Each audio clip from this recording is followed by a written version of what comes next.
Ears of the hearing are cheers to everybody. So before we get into the things that you want to do once you become president of the United States, I want to go back. When you found out when President Biden called you and said that he was no longer going to seek re-election, and you got that call, do you remember where you were and what you thought when you heard him say these words to you? I do. So I was home. It was a Sunday afternoon. And my niece, her husband, and their 2 young daughters were visiting and staying with us. And I promised the kids I'd have pancakes and bacon and everything. Okay. And then after that, I had a puzzle for the kids, and we were sitting down to do the puzzle. Okay. And the phone rang. Okay. And it was President Biden.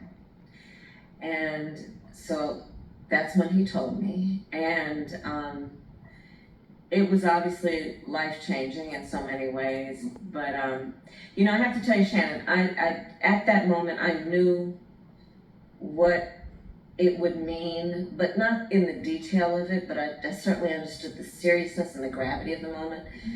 And actually, one of the first people I called was my pastor.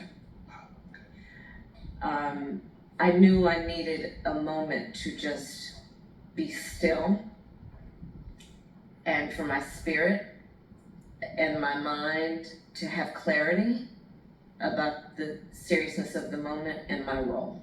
And I'll never forget that call or that moment or that day. Your life instantaneously changed in that moment. Yes, it did. Because now all of a sudden you weren't going to be running, you weren't going to be the VP anymore. You were going to be front and center. And you knew what the undertaking, having been 4 years as the vice president, what that moment would mean. I had a sense of it, you know, like so many of us, you know, when you know, this is your life, right? So there are those moments where your instinct kicks in, sometimes before your conscious mind and thoughts do. Yeah. And my instinct kicked in immediately that I need to focus and I need to do certain things immediately, which included making, I think we estimated I made over 100 calls that day. My team, and I have an incredible team, all came in, and nobody expected, right? It was a Sunday afternoon. Correct. In fact, we actually joked who had taken a shower that day.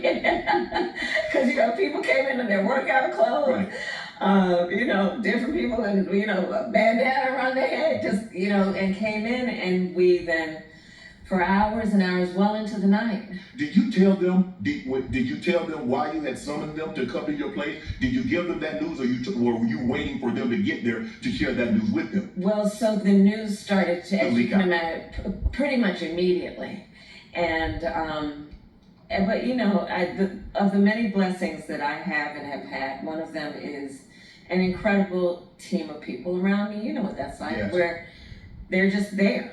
And they will rise to a moment, and no matter how high that moment is, or meaning how serious it is, and what I love, and it's certainly my own work ethic, that there is no job too small or too big, if there's something that needs to get done.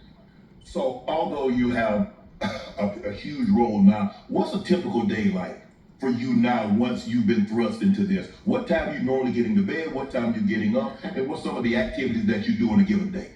I probably estimate 14-hour, 15-hour days. Okay. When I wake up, no matter how little sleep or how much sleep I've had, I work out every morning. Okay. It's like mind, body, and spirit, right? And then, that's the only time of my day I really own. And then it is, these days, it's not unusual for me to be in 3 or even 4 cities in one day. Rallies with thousands of people, 10,000 people showing up, making calls to folks. Just now I landed in Atlanta, the mayor of Atlanta, who greets me every single time. So I'll talk with elected leaders who are supportive about, so for example, here in Atlanta, what do we need to do to make sure that we're giving folks the resources to knock on doors and remind folks of the power of their voice. And 12 days in, it really is a lot about trying to focus on getting folks to know their power, to not let anybody suppress or silence their voice, and to vote. Right.